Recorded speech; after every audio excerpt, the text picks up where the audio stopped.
Hey there, friends. How's it going? This is David Potts with Song Notes, and welcome back to my series on must-know chord combinations.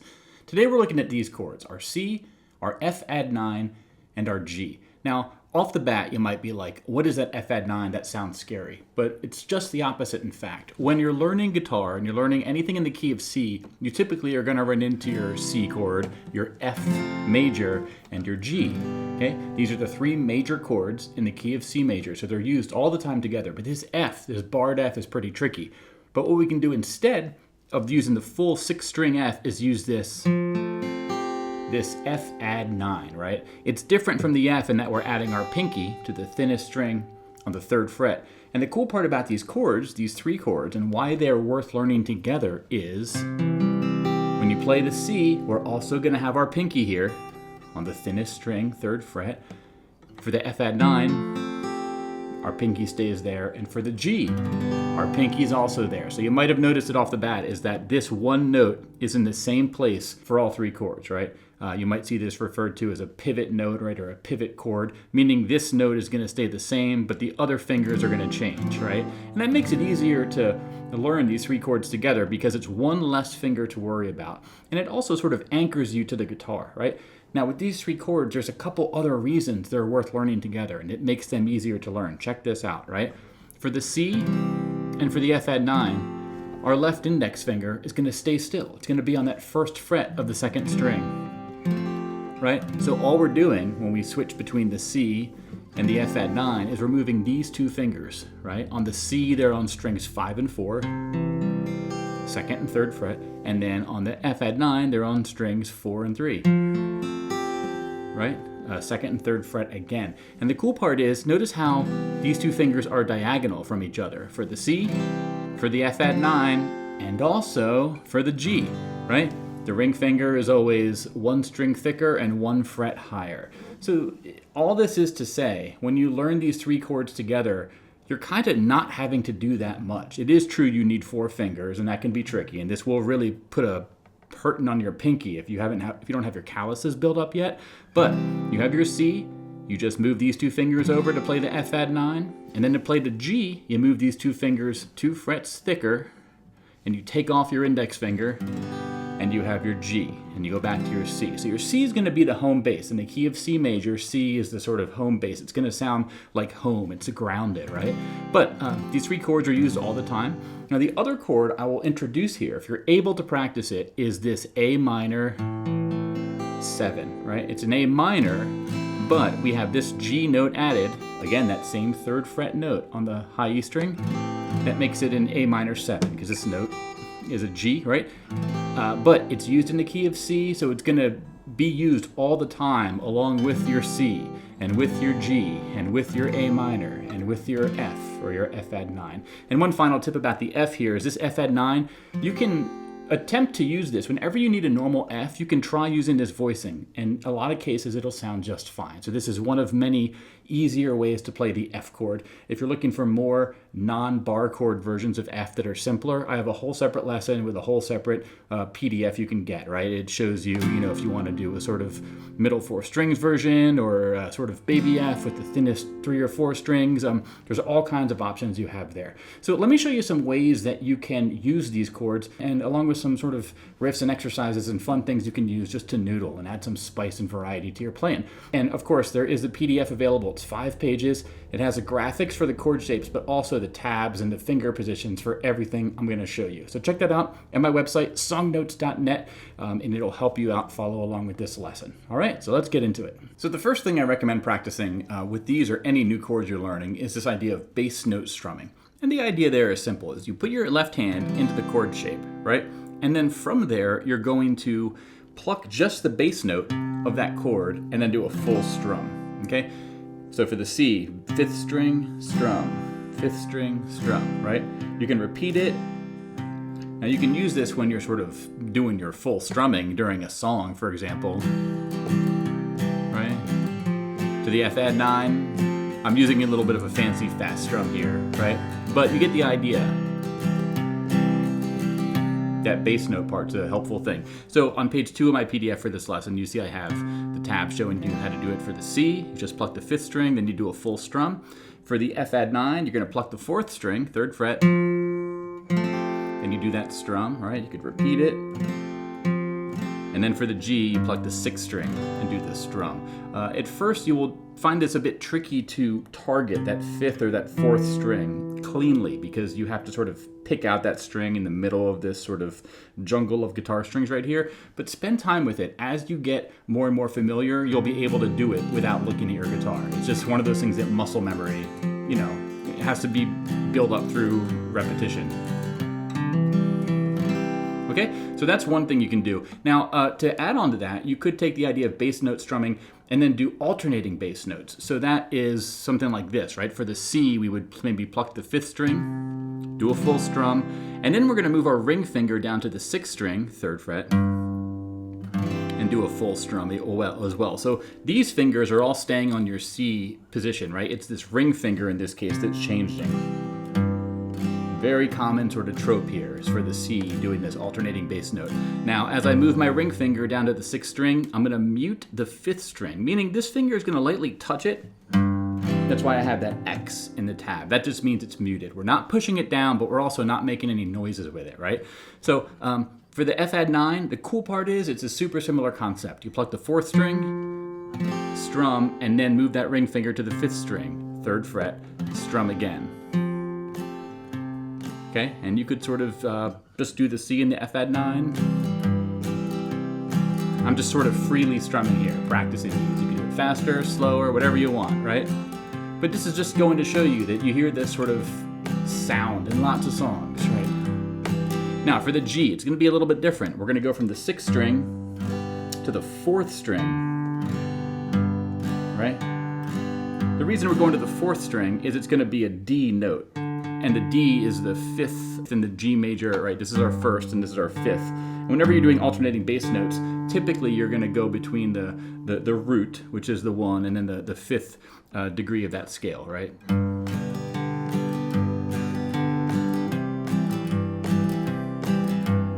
Okay, I'll show you an exercise to use this in a little bit here. One more way, though, you could do these alternating bass notes is going, in this case, to the note that our left middle finger's on. We could add a hammer on. So that would sound like this for the C.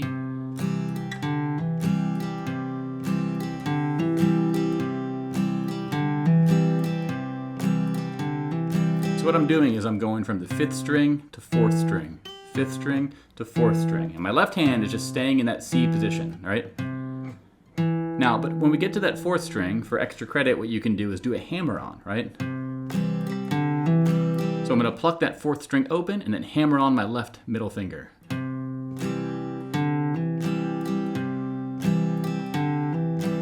Okay, it's a little bit tricky to do at first, but it's one of those things you gotta give it some practice and give it some time. But this is a great series of chords to use when you're practicing this technique.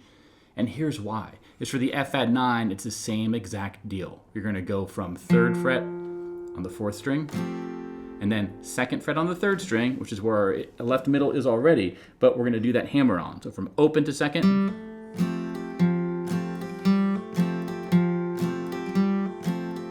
and to mix it up, you can go back to the C, back to the F, whoops, little bit of a flub there. I'll keep on going though.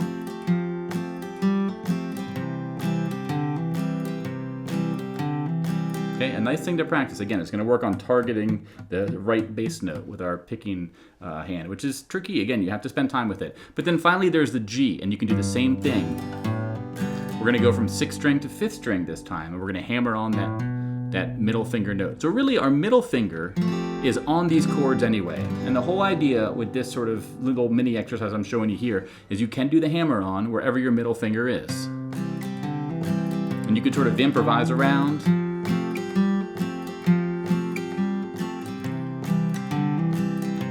And then go to my G next. And ending on a C will always sound good. So here's a quick exercise I put together here. It's going to use some of these skills I've just showed you with these bass notes, right? This is going to be in a waltz 3/4 time feel, right? 1, 2, 3, 1, 2, 3, 1, 2, 3. And here it goes.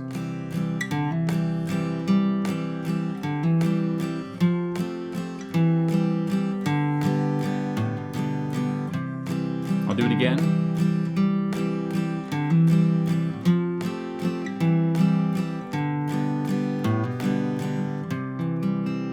Okay, all I'm doing there is I have the sort of bass notes highlighted, right? We're gonna do the 3rd fret on the 5th string for the C at first, then hammer on the 4th string, do the open 3rd string, back to the 4th string, then we do our F-add9, then we're gonna go to a C chord, but we're gonna have the 4th string as our bass note.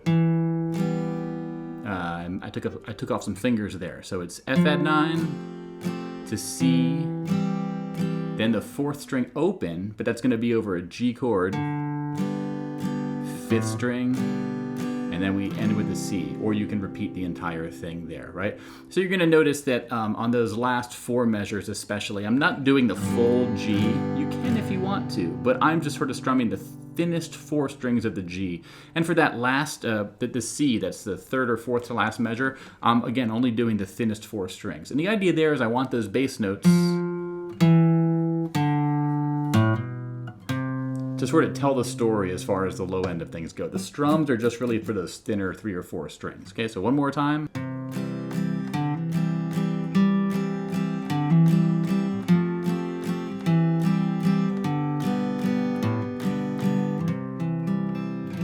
Okay, nice little thing to practice there. So let's move on and look at some other things we can do with these 3 chords. And one is this idea of walk-ups and walk-downs, right, on our bass line. And the idea there is, instead of just doing these alternating bass notes like I showed you, we could walk up to the chords. And we could walk up to the F, right? And then walk back down to the C, and walk down to the G, and then walk up to the C, which again is our home bass. Now think of these as ingredients. You can use these ingredients however you want, right? For example, I could walk up to the C and do some alternating bass notes. Maybe I'll walk up again. When I'm feeling like it, I can walk up to the F. Alternating bass notes again. And you guessed it, let's walk on down to that G next, right?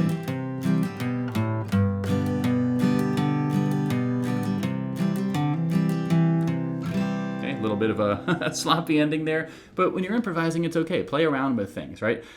So these are what we're gonna do for the walk-ups. Basically, it's always gonna be from 3rd fret of where we start. So if we walk up to the C, 3rd fret on the low E string, open 5th string, 2nd fret on the 5th string, and then we go to our C, the 5th string, 3rd fret. That's our C root note there. And it's gonna be the same frets. Everything is just gonna be 1 string thinner when we walk up to the F. We start on the 5th string, 3rd fret, right?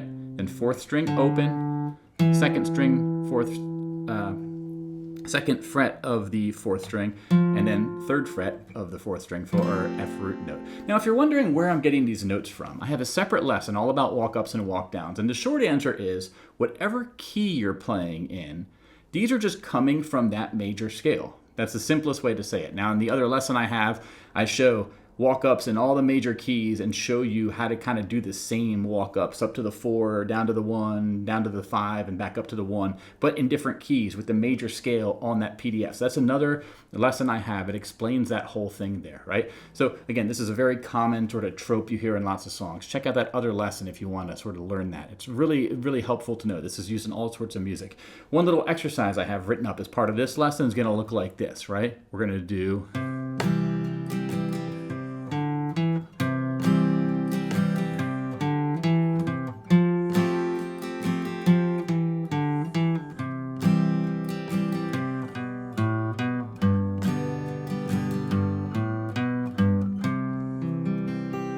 So I'm sort of using the bass note strumming that I showed you. Bass, down, up, up.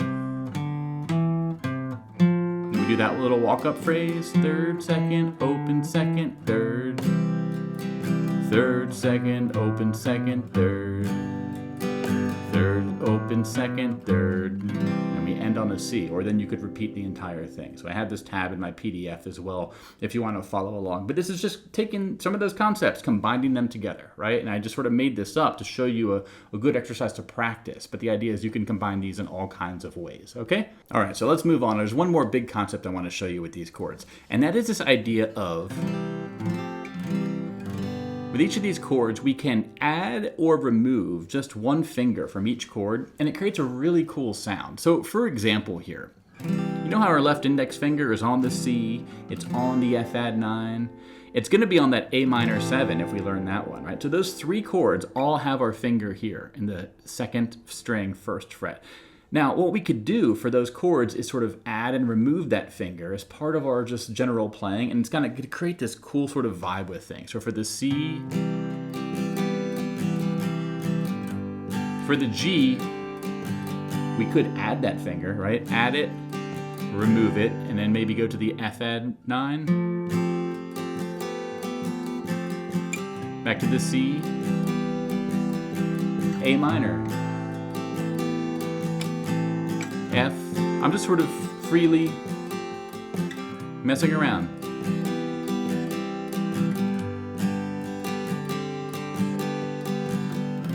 All I was doing there, aside from strumming and aside from changing chords, is taking that finger off and putting it back on. Now, this is going to be used in lots of songs. For example, I realize this is putting this together, the Jurassic Park theme song, right?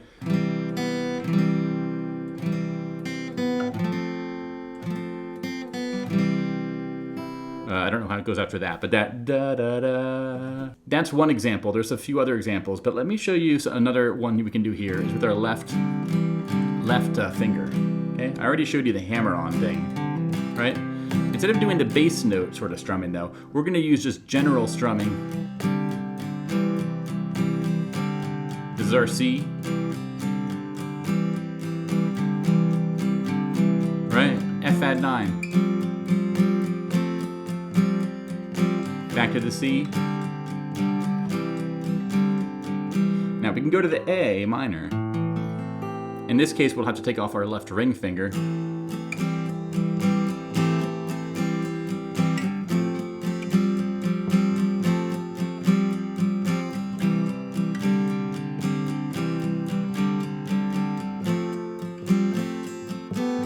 Right, and the last one I did there was the index finger. My point though is you can use these things interchangeably and create cool sound. Here's a song that uses this, Learning to Fly by Tom Petty. I have a whole separate lesson, but the whole idea of this song is it's gonna be F-add-9 to the C, to the A minor 7 to the G, right? F-add-9 to C, A minor 7 to G, right? And in the first 2 chords, we're gonna take our middle finger off, and then the next 2 chords, we're gonna do the index finger.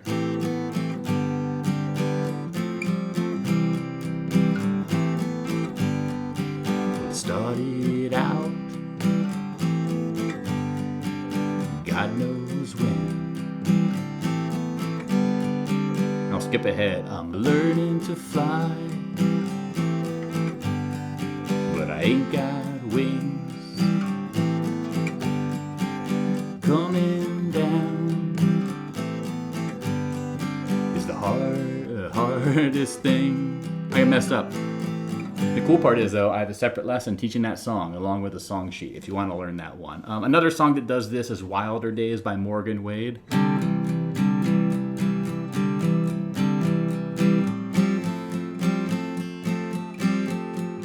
A minor's next.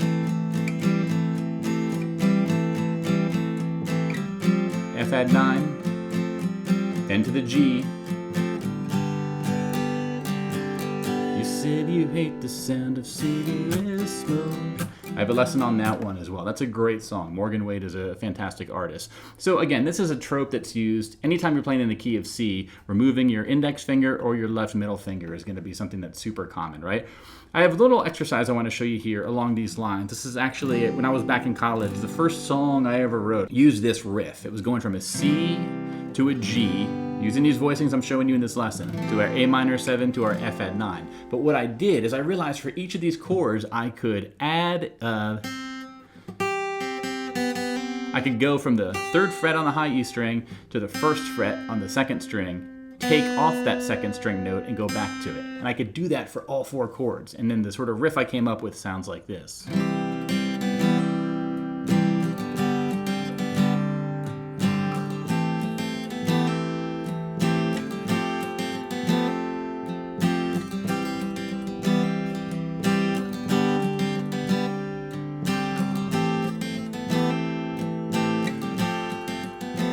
Okay, and I had a whole song sort of built around that. It goes in different places too with the progression, but that was the sort of main hook I would play in the intro and in the chorus and everything. I wanted to share that one because that little riff and lick is dear to me.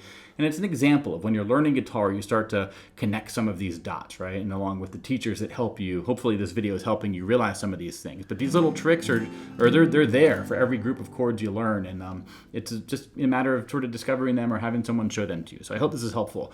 And then one last exercise I want to show you here that puts it all together, right? It's going to sound like this.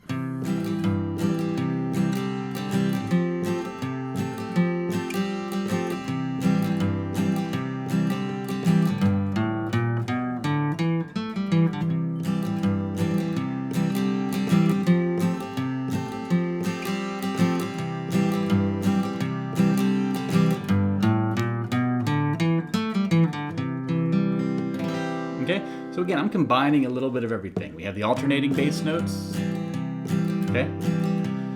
In the second measure, and in the fourth measure, and in the sixth measure, you're gonna see I'm gonna release my middle finger. So,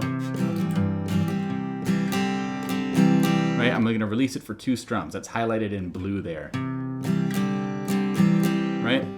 Bass, down, up, down, up, right? So, bass, down, up, bass, down, up, bass, down, up, down, up, bass, down, up, bass, down, up, bass, down, up, down, up, bass, down, up, bass, down, up, bass, down, up, down, up. Now that little run I'm doing there, okay? This is kind of like a walk up, right? But the cool part is we're gonna have this one note that's not in the C major scale. See if you can hear it.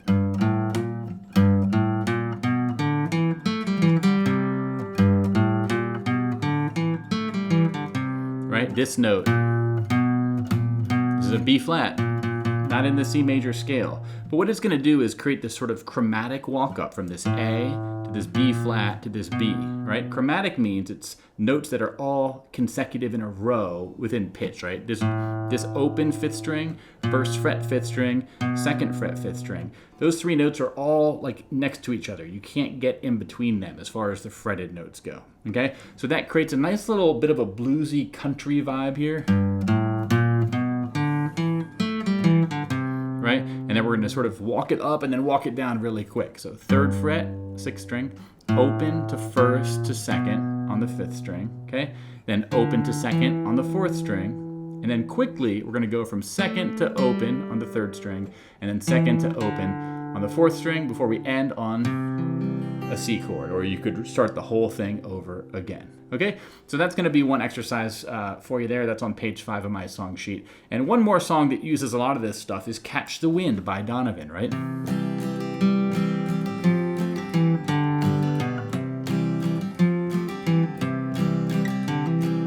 with everything I've shown you, I hope that you can sort of look at that and be like, oh yeah, he's just doing the sort of bass note strumming.